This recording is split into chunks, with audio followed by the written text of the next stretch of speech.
The evening sky had already turned a deep purple when Dr. Taylor finished her final rounds at Metropolitan Hospital.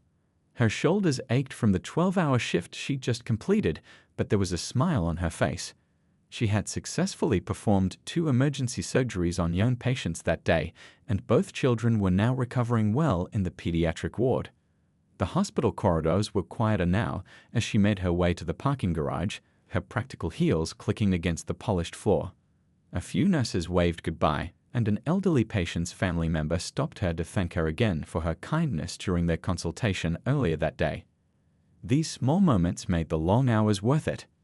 As she approached her car, a sleek, midnight blue luxury sedan, she treated herself to after-making partner at her practice. She couldn't help but feel proud of how far she'd come. Growing up in a modest household, her parents had always emphasized the importance of education and hard work. Now, at 35, she was one of the leading pediatric surgeons in the state. The drive home started peacefully enough. The streets were relatively empty, and she was looking forward to a warm bath and maybe catching up on her favorite medical drama, even though she always pointed out the inaccuracies to anyone who would listen. The radio played softly in the background as she mentally planned out her schedule for the next day. That's when she saw the flashing lights in her rearview mirror. At first, she wasn't too concerned. She was certain she'd been driving carefully, but maybe she'd missed something while lost in thought about her patients. She pulled over promptly, positioning her car safely by the curb of the quiet suburban street. The area was well lit by street lamps, and a few people were walking their dogs or returning from evening errands. Following proper procedure, something she'd learned from her husband, she turned off the engine, placed her hands on the steering wheel where they could be seen, and waited. The approaching footsteps were unhurried, almost deliberately slow. Through her side mirror, she could make out the figure of a police officer, his hand resting casually on his belt. The knock on her window was unnecessarily loud, making her flinch slightly. She pressed the button to lower it, maintaining her professional composure. Before she could even speak, the officer's voice cut through the evening air, sharp and dismissive. "License and registration," he barked, not even bothering with a greeting. Officer Reynolds, as his nameplate identified him, was a middle-aged man with a rigid posture and cold eyes that seemed to have already made up their mind about her. "Of course, officer," she replied calmly, reaching slowly for her purse. "May I ask why I was stopped?" "You ran that stop sign back there," he said, his tone suggesting he was already tired of the conversation. "And this vehicle came up as a flag in our system." She blinked in surprise. There must be some mistake. "I always stop completely, and this car is registered in my name. I purchased it 3 months ago." The officer's expression hardened. "Step out of the vehicle, ma'am." The way he said "ma'am" made it sound like anything but a sign of respect. "Officer, I've just finished a long shift at Metropolitan Hospital.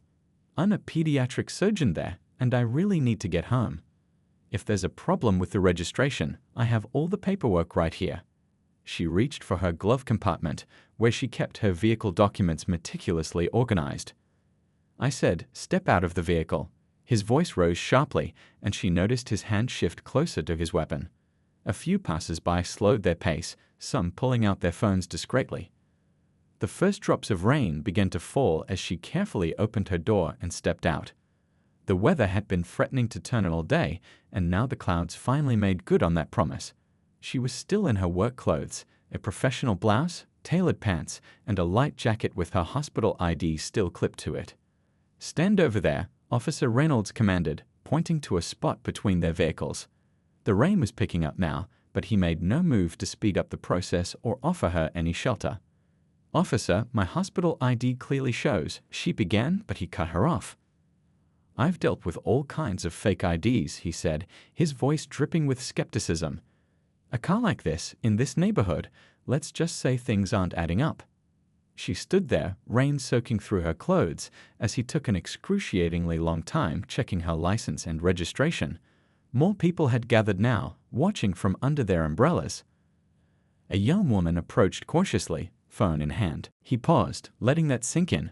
"But this isn't about my wife. It's about every person who looks like her, who's worked hard for their success, only to be treated with suspicion and disrespect. It ends now." The new policies were comprehensive. Traffic stop quotas were officially banned. Officers would be evaluated on community engagement and problem solving, not arrest numbers. A new anonymous reporting system would allow officers to report misconduct without fear of retaliation. Some of you might be wondering about Officer Reynolds. The commissioner addressed the elephant in the room. Instead of immediate termination, he would be required to complete extensive retraining and community service. He would spend the next 6 months working with youth programs in the neighborhoods he once profiled. Firing one officer doesn't solve the underlying problem, the district attorney explained. We need to change the culture that made this behavior acceptable. That starts with education and understanding. The final part of the presentation introduced the new Community Advisory Council. It included religious leaders, business owners, educators, and medical professionals, a true cross-section of the community. They would meet regularly with department leadership to discuss concerns and suggest improvements.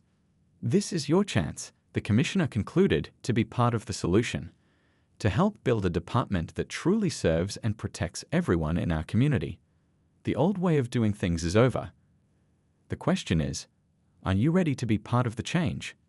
As the meeting ended, officers filed out in silence, each lost in their own thoughts. Some looked troubled, others relieved. Change was coming, whether they were ready or not.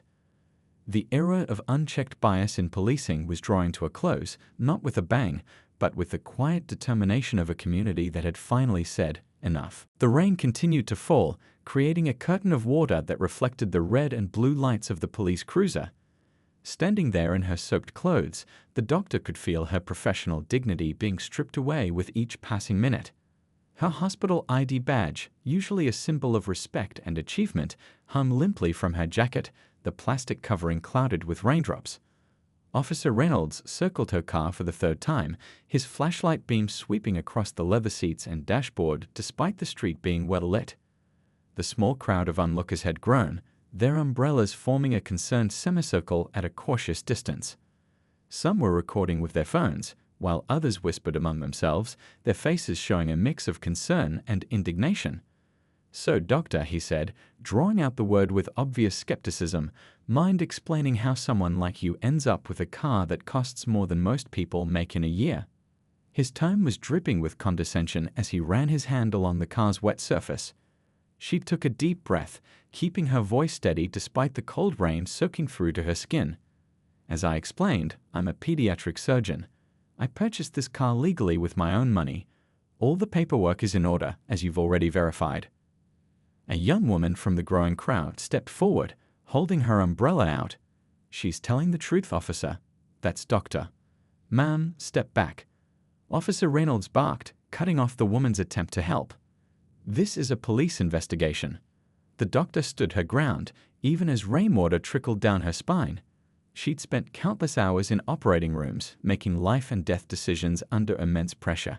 She knew how to maintain her composure, but this was different. This wasn't about medical expertise or professional skill. This was about something much more fundamental. "Your license shows an address in the Cedar Heights area."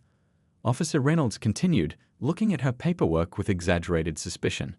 "Pretty fancy neighborhood for someone who just happened to be passing through this part of town." "I was driving home from my shift at Metropolitan Hospital," she repeated, her patience wearing thin but her voice remaining professional. "I've taken this route home for the past 8 years." A car slowed as it passed, the driver clearly concerned about the scene unfolding in the rain. Officer Reynolds waved them on aggressively, but the damage was done. More phones were recording now, capturing every moment of this unnecessary ordeal. "You know what's interesting?" Officer Reynolds said, tapping her license against his palm. "We get a lot of cases of people driving cars they shouldn't have, living in houses they shouldn't be in, claiming jobs they couldn't possibly hold." The implication hung heavy in the rain-soaked air. A few gasps came from the onlookers, and someone muttered, "Is he serious?" The doctor felt her hands trembling, not from the cold, but from the effort of containing her emotions. Years of medical training, countless lives saved, community service, and professional accolades, all meaningless in the face of such blatant prejudice. "Officer," she said, her voice clear and measured, "I understand you're doing your job. But I've provided all the necessary documentation. My hospital ID, driver's license, car registration, and insurance are all valid. Is there something specific you're looking for? He ignored her question, instead speaking into his radio. Dispatch, I'm going to need a full background check. Something's not adding up here. He emphasized the last part while staring directly at her, as if daring her to object. A teenage girl in the crowd whispered loudly to her friend, "This is so wrong. She operated on my little brother last year. She's literally a hero." The rain had begun to ease, but the damage was done. Her carefully pressed clothes were ruined, her hair plastered to her face, and her dignity challenged in front of a growing audience of community members. Some faces in the crowd were familiar: parents of patients, local shop owners, neighbors, all watching this public humiliation unfold. Officer Reynolds made a show of checking his computer again, taking an unnecessarily long time while she stood exposed to the elements. "You know," he said, his voice carrying the false friendliness of someone who thought they had the upper hand, "it would be a lot easier if you just told the truth about where you got this car." The doctor squared her shoulders, lifting her chin slightly. 2 decades of hard work, student loans, residency, and specialized training had earned her every inch of success she enjoyed. "Officer Reynolds," she said, her voice clear enough to carry to the onlookers, "I'd like to know exactly what policy justifies keeping me standing in the rain while you run redundant checks on documents you've already verified." His face hardened at her composed challenge. "Ma'am, are you refusing to cooperate with a police officer?" "Not at all," she replied calmly. "I'm simply requesting professional courtesy and basic respect. Something I extend to everyone I meet, regardless of their circumstances." A car pulled up across the street, and a well-dressed man stepped out, walking purposefully toward the scene. Officer Reynolds didn't notice him at first, too busy making another show of examining the doctor's paperwork. "Must be nice," the officer continued, his voice thick with insinuation, "having such an expensive car. Most people have to work their whole lives to afford something like this." The doctor remained silent, knowing that anything she said would only be twisted against her. The approaching man's footsteps were now audible on the wet pavement, and several of the onlookers had noticed him, their expressions changing from concern to something like satisfaction. What Officer Reynolds didn't realize was that his actions tonight weren't just being recorded by the bystanders' phones. They were about to become part of something much bigger, a reckoning that would force long overdue changes in the department. But for now, he continued his performance, unaware that his carefully maintained world of unchecked authority was about to be shaken to its core. The well-dressed man approaching the scene carried himself with quiet authority. His suit was impeccable despite the drizzling rain, and his purposeful stride drew attention from the gathered crowd. A few people who recognized him started whispering excitedly, but he raised his hand slightly, gesturing for them to remain quiet. He wanted to observe the situation unfold naturally. Officer Reynolds was still too focused on harassing the doctor to notice the new arrival. "Maybe we should take a trip down to the station," he was saying, "sort out all these inconsistencies." He dragged out the last word, clearly enjoying what he thought was his moment of power. The doctor maintained her composure, though her clothes were now completely soaked. She knew her husband's schedule well enough to realize he would have seen the multiple missed calls on his phone by now. What Officer Reynolds didn't know was that the man now standing at the edge of the crowd wasn't just any concerned citizen, he was the newly appointed district attorney of the county. The district attorney had built his reputation from the ground up, starting as a public defender before working his way through the ranks of the justice system. His recent appointment had made headlines, not just because of his impressive track record, but because of his unwavering commitment to reform and accountability in law enforcement. He watched as his wife endured the officer's discriminatory treatment, his jaw tightening with each passing moment. As a legal professional, he understood the importance of following proper procedures. As a husband, it took every ounce of his self-control not to intervene immediately. But he knew that handling this situation the right way could lead to meaningful change. "I'm going to need you to open the trunk," Officer Reynolds demanded, seemingly determined to find something, anything, to justify his behavior. "Officer," the doctor replied steadily, "you've had me standing in the rain for 45 minutes. You've checked my license, registration, and insurance multiple times. You've run my plates. You verified my vehicle ownership. What exactly are you looking for? The district attorney stepped forward then, his shoes clicking softly on the wet pavement. I believe I can answer that question, he said, his voice calm but carrying unmistakable authority. Officer Reynolds spun around, startled by the new voice. Recognition flickered across his face, followed quickly by uncertainty. The crowd murmured with anticipation. District Attorney. Officer Reynolds stammered, his earlier arrogance evaporating. I didn't expect to see you here. Clearly not, the district attorney replied, moving to stand beside his wife. Though I'm very interested in understanding why you've kept my wife standing in the rain for nearly an hour without cause. The color drained from Officer Reynolds' face as the full impact of his situation hit him. The doctor he had been harassing wasn't just any successful professional, she was married to the one person in the county with the power to scrutinize every aspect of police conduct. Sir, I was just following standard procedure, Officer Reynolds began, but the district attorney held up his hand. Standard procedure, he repeated quietly. Is it standard procedure to make a respected medical professional stand in the rain while you run multiple unnecessary checks? Is it standard procedure to imply someone couldn't legally own their vehicle based on what exactly, Officer Reynolds? The gathered crowd had grown silent, watching the scene unfold. Several were still recording, capturing every word of the exchange. I'll be reviewing this incident thoroughly, the district attorney continued, his voice level but firm. Not just your conduct tonight, but your entire service record. If there's a pattern here, and I suspect there is, it will be addressed. Officer Reynolds shifted uncomfortably, suddenly very aware of the many phones recording the interaction. Sir, if I had known. That's precisely the problem, isn't it? The district attorney interrupted. The fact that you would have behaved differently if you had known who she was married to suggests you understand that your current behavior is inappropriate. Every citizen deserves to be treated with the same respect, regardless of who they are or who they know. The doctor placed a gentle hand on her husband's arm, her quiet strength evident even after enduring such humiliation. The district attorney took off his suit jacket and placed it around her shoulders, a simple gesture that spoke volumes to the watching crowd. Officer Reynolds, the district attorney said, I suggest you finish writing whatever citation you plan to issue, if there actually is one. Then I expect a full report of this incident on my desk first thing tomorrow morning.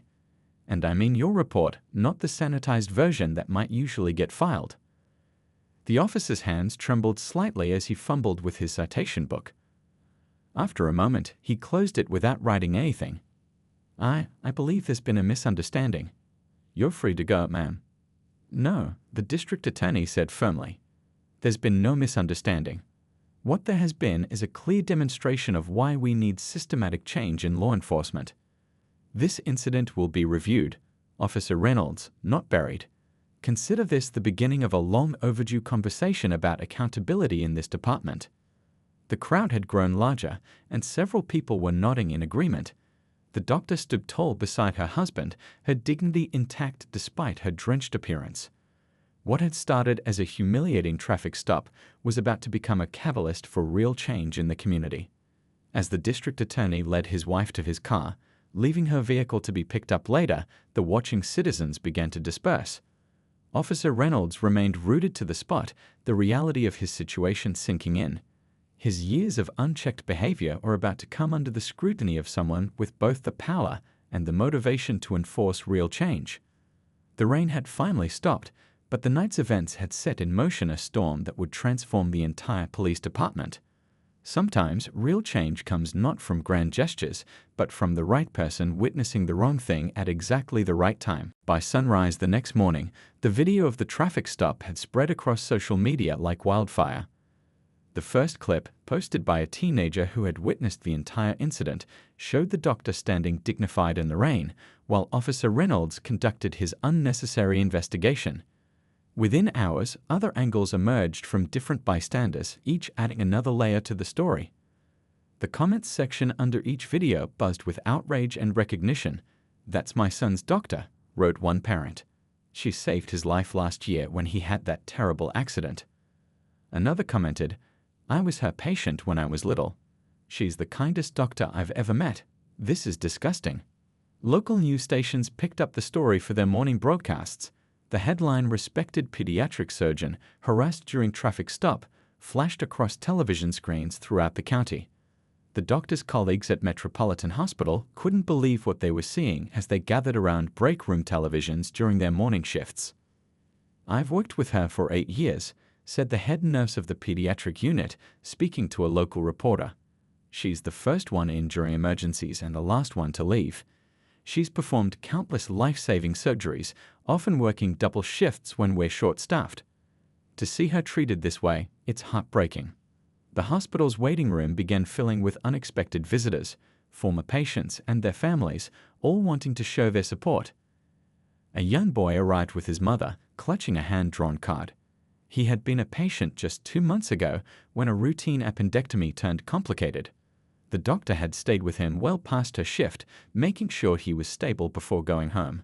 "She saved my baby," his mother told the news crew, wiping tears from her eyes. "She didn't care what time it was or how tired she must have been. She just kept saying, 'I'll stay as long as he needs me.' That's who she is."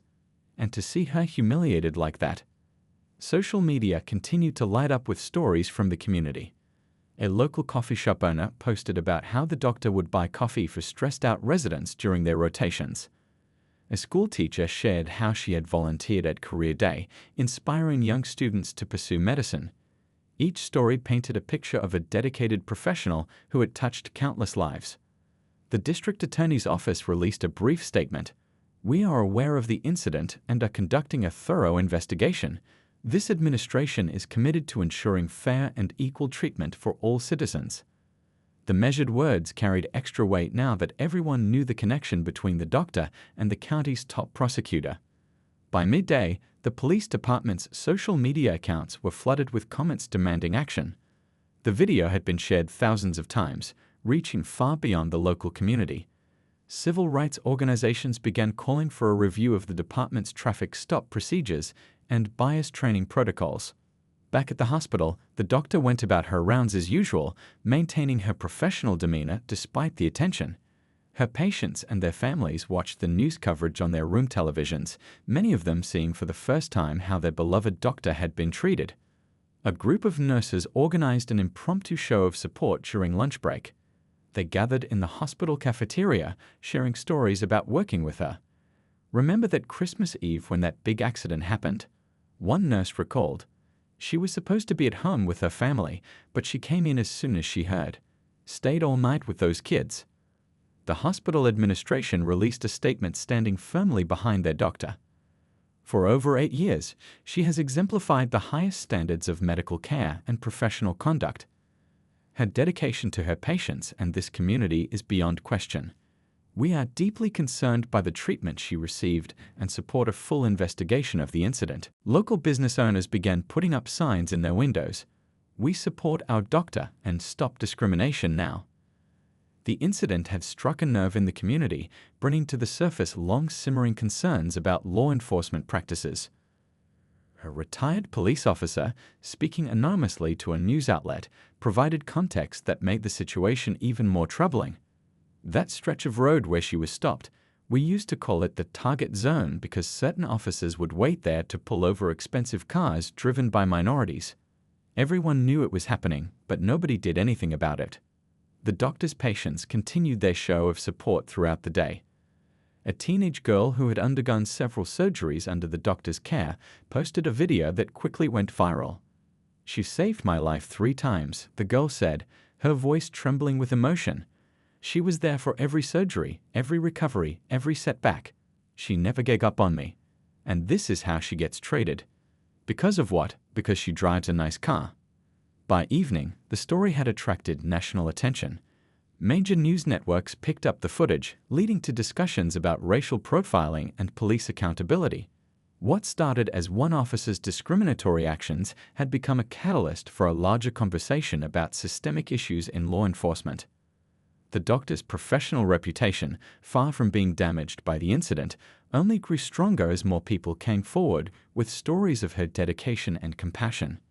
Each new account reinforced what her patients and colleagues already knew, that she was not just a skilled surgeon, but a caring human being who had earned every bit of her success through hard work and dedication. As the sun set on that eventful day, the video's view count continued to climb, and with it, the pressure for meaningful change in the police department. What Officer Reynolds hadn't realized when he made that traffic stop was that he hadn't just humiliated a successful doctor, he had awakened a community's conscience and triggered a movement for accountability that would be impossible to ignore. The district attorney sat in his office early the next morning, reviewing Officer Reynolds' hastily submitted report. The sun had barely risen, but his desk was already covered with files, each one representing a complaint filed against the officer over the past 5 years. What he found made his blood run cold. "You need to see this," he told his lead investigator, spreading out the documents. "Look at the pattern." He pointed to a stack of incident reports, each telling a similar story. Traffic stops involving successful professionals from minority backgrounds. Complaints buried under paperwork. Cases marked resolved without any real investigation. The investigator, a veteran with 20 years of experience, shook her head as she flipped through the files. How did this go unnoticed for so long? But she knew the answer. It hadn't gone unnoticed. It had been ignored. Down at Internal Affairs, phones were ringing nonstop. The viral video had opened a floodgate of similar stories. A real estate agent described being held for hours during a routine traffic stop. A corporate lawyer recalled being forced to prove she owned her car. A surgeon from another hospital shared his experience of being treated like a criminal while wearing his scrubs. "We've got 5 years of complaints here," one investigator said, gesturing to his computer screen. "All filed, all investigated, all dismissed. But look at this pattern. Same officer, same location, same type of target." The district attorney had insisted on bringing in an independent review team to ensure transparency. As they dug deeper, they discovered that Officer Reynolds wasn't working alone. There was an unofficial protocol being followed by certain officers, targeting specific types of vehicles in certain neighborhoods. "Look at these dashboard camera recordings," one team member pointed out. "The tone changes completely as soon as they see who's driving. Listen to how they radio it in. They're practically coding it." In one recording, an officer could be heard calling in a suspicious vehicle, a term that seemed to be used exclusively for expensive cars driven by minorities. Another video showed an officer claiming he smelled something suspicious during a stop, despite dash cam footage showing him noting "all clear" just moments before. The investigation team set up a dedicated hotline for people to report similar incidents. Within hours, it was overwhelmed with calls. Each story added another piece to the puzzle, revealing a disturbing pattern of systematic discrimination. "We need to look at the training records," the district attorney instructed. "I want to know what these officers were taught about bias and profiling." The results were telling. Mandatory bias training had been marked as completed, but attendance records showed many officers, including Reynolds, had skipped the sessions. A young officer, newly transferred to the department, came forward with crucial information. "They told us which areas to watch, which cars to look out for," she explained, her voice shaking. They called it proactive policing, but it was profiling, plain and simple. The investigation revealed a disturbing truth. The department's computer system had been programmed to flag certain types of vehicles in specific neighborhoods automatically. A luxury car in a middle-class area would trigger an alert, regardless of any actual suspicious activity. "This goes deeper than one officer," the lead investigator reported. "This is systematic. They've built bias into the very tools they're using." The district attorney's wife, still treating patients at the hospital despite her ordeal, provided her own dashcam footage from previous encounters. She hadn't filed complaints before, thinking they wouldn't make a difference. Now, those recordings became vital evidence. "We've got officers sharing tips in these text messages," another investigator noted. "They're actually coaching each other on how to justify these stops. Look at this. They're calling it maintaining neighborhood standards." As the investigation progressed, more officers began coming forward. Some had tried to report these practices before but were shut down. Others had participated reluctantly, afraid of being ostracized if they spoke up. The police chief, confronted with the mounting evidence, tried to downplay the situation. "These are isolated incidents," he insisted. But the data told a different story. Maps of traffic stops showed clear patterns of targeted enforcement in certain areas. Pull up the statistics for the last 3 years, the district attorney requested. The numbers were damning. Minority drivers in luxury vehicles were being stopped at rates far higher than any other group, especially in certain neighborhoods. The investigation team discovered unofficial quotas being maintained. Officers were expected to make a certain number of quality stops each month, a euphemism for targeting specific types of drivers. They kept 2 sets of records, one investigator explained, pointing to discrepancies in the filing system. The official reports, and then these unofficial notes about who to watch for. The district attorney spent long hours in his office, building a case that would lead to real change. This wasn't just about one traffic stop anymore. It was about transforming a culture that had allowed discrimination to become standard procedure. As the sun set on another long day of investigation, the team had compiled enough evidence to justify a complete overhaul of the department's practices. Officer Reynolds' traffic stop hadn't just exposed one bad apple, it had revealed a whole system in need of reform. The district attorney looked at a photo on his desk, his wife in her surgical scrubs, helping a young patient. The image reminded him why this fight was so important. It wasn't just about justice for one person. It was about ensuring that everyone, regardless of who they were, could drive home from work without fear of harassment. The police department's main conference room was packed for the emergency meeting. Officers filled every seat, with more standing along the walls. The tension in the air was thick enough to cut with a knife. At the front of the room, the district attorney stood beside the newly appointed police reform commissioner, ready to announce the changes that would reshape the entire department. What happened last week wasn't just about one traffic stop, the district attorney began, his voice firm but measured. It wasn't just about one officer or one incident. What we uncovered was a system that allowed bias to become standard procedure. Today, that changes. The screen behind him lit up with the first slide of his presentation.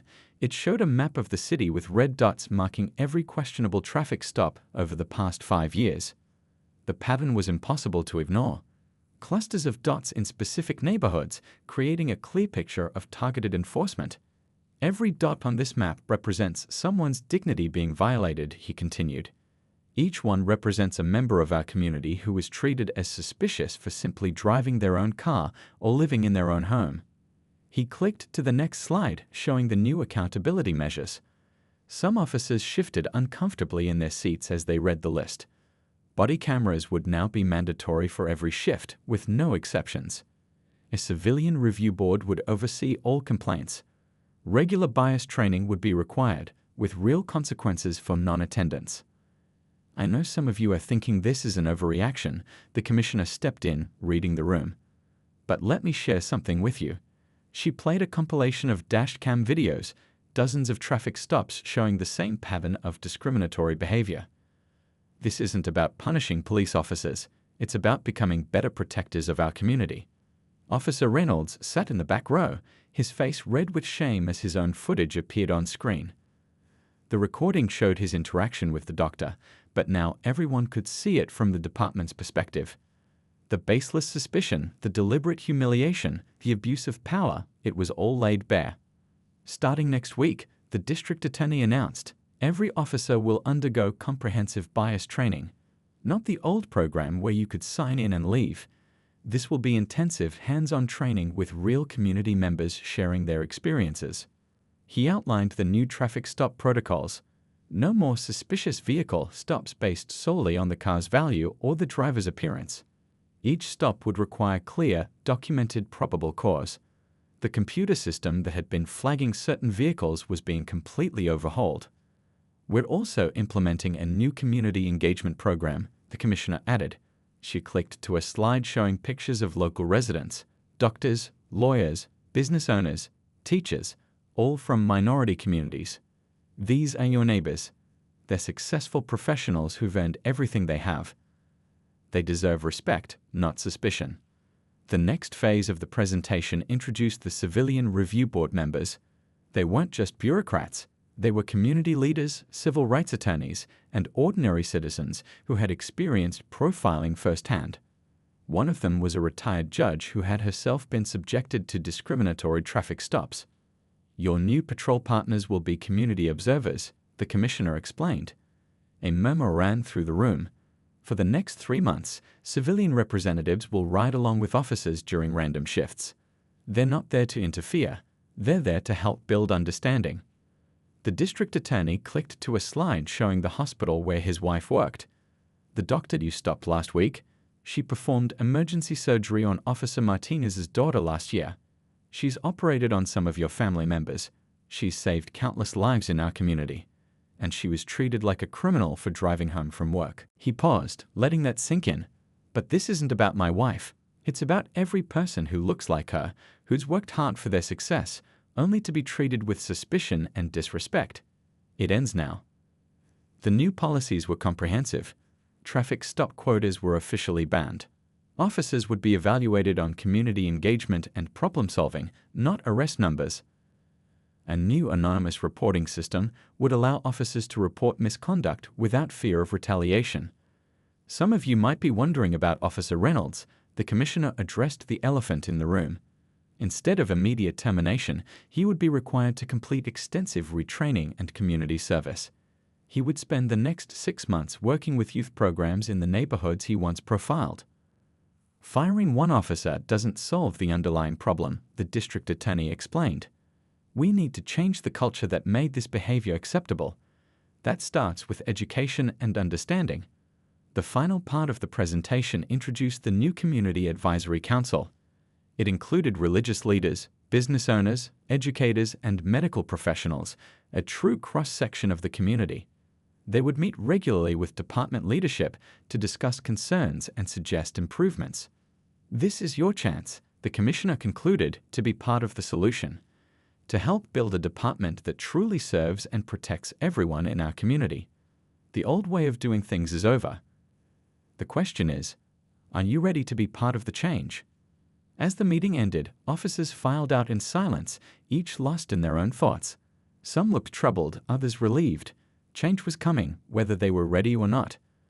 The era of unchecked bias in policing was drawing to a close, not with a bang, but with the quiet determination of a community that had finally said, enough. 6 months had passed since that rainy night when a routine traffic stop changed everything. The youth center was buzzing with activity as Officer Reynolds helped a group of teenagers with their homework. He wasn't in uniform anymore. These days, he wore casual clothes when working with the kids. It made him more approachable, more human. "Hey, Officer R," called out a young girl, waving a math worksheet. "Can you help me with this problem?" She didn't see him as the man from that viral video anymore. To her and the other kids, he was just the officer who showed up every day, who listened to their stories, and who was learning as much from them as they were from him. The transformation hadn't been easy.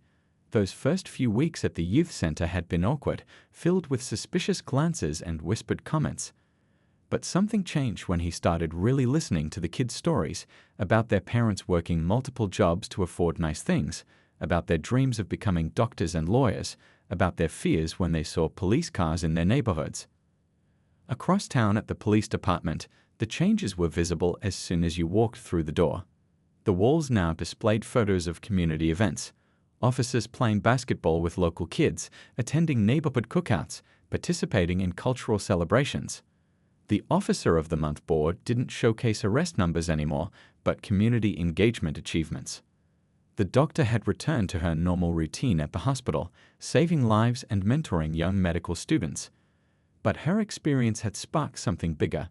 She now participated in the police department's training programs, sharing her story with new officers. Her presence in these sessions wasn't about shame or blame, it was about understanding. When you pulled someone over, she would tell them, you're not just interacting with the driver. You're interacting with someone's mother, someone's doctor, someone's neighbor. Every person has a story, a life, a purpose. Remember that. The civilian ride-along program had proven surprisingly successful.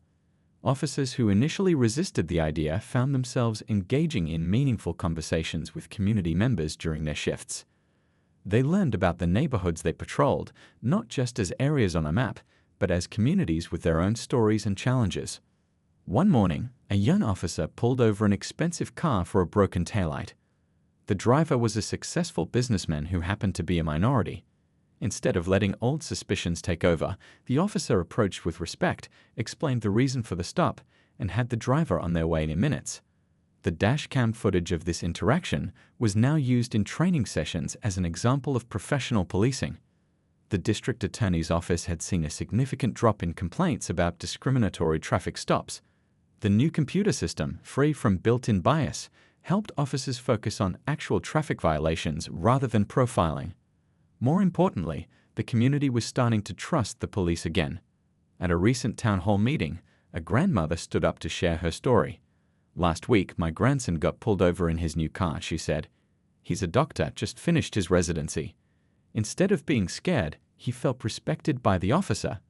That's the change we needed to see." The youth center where Officer Reynolds volunteered had become a model for police-community relations. Other departments from neighboring counties came to observe the program. They saw officers helping with homework, coaching sports teams, and most importantly, building genuine relationships with young people who used to fear them. "Remember when you first came here?" one of the teenage boys asked Officer Reynolds as they worked on a science project. "We all knew who you were from that video, but you showed up every day, even when nobody would talk to you. That took guts." The doctor and her husband had turned their experience into a force for positive change. Instead of pursuing punishment, they had pushed for education and understanding. The district attorney's reforms had spread to other departments in the state, creating a ripple effect of positive change in law enforcement. Back at the hospital, a young black medical student approached the doctor after a surgery. "I saw that video from 6 months ago," she said. "But what inspired me more was how you handled it, with dignity, and how you helped create real change. That's why I want to be like you." The Community Advisory Council meetings had become a place of genuine dialogue. Officers shared their challenges and fears, while community members offered insights and understanding. It wasn't always easy, but it was real. People from different backgrounds working together to build trust. One day, Officer Reynolds was leaving the youth center when he saw a familiar car pull up. It was the doctor's vehicle, the same one he had scrutinized that rainy night. She was there to give a talk to the kids about careers in medicine. Their eyes met, and they shared a nod of recognition. Both knew that sometimes the worst moments can lead to the best changes. The local news did a follow-up story marking 6 months since the incident. They interviewed kids from the youth center, officers from the department, and community members. The overwhelming message was clear: real change was possible when people were willing to learn from their mistakes and work together. As the sun set on another day in the transformed community, a new officer was patrolling the streets. She passed a luxury car driven by a minority businessman and remembered her training. She didn't see a suspicious vehicle. She saw a member of her community heading home, just like anyone else. The rain had long since washed away the memory of that humiliating traffic stop, but its impact remained, not as a scar, but as a foundation for something better. A reminder that change doesn't always come from grand gestures, but from small moments of understanding, one person, one interaction at a time.